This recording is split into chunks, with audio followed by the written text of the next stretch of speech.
In this book, Executing Grace, what first got my attention when it comes to the death penalty wasn't the facts and statistics and data, but it was the stories of grace and forgiveness and redemption.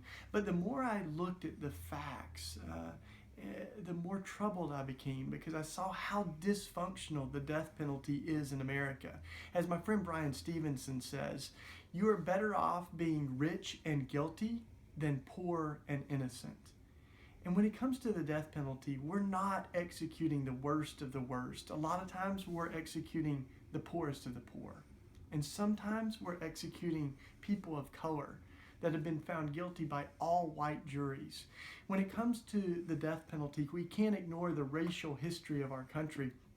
And what troubled me is exactly where lynchings were happening 100 years ago is where execution is happening right now, where people are being killed right now. And overwhelmingly, people of color are exonerated after later proving their innocence. In fact, over 150 people have been released after showing that they weren't responsible for the crimes that they were convicted of. I mean, can you imagine spending 20 or 30 years on death row for a crime that you had nothing to do with?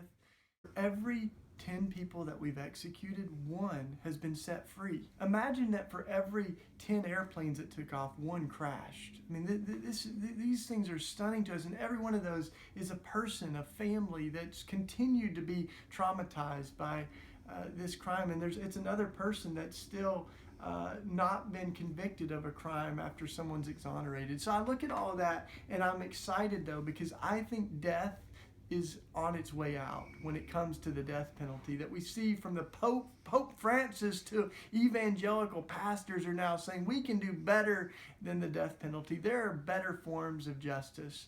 And so right now, death sentences are at a 40-year low.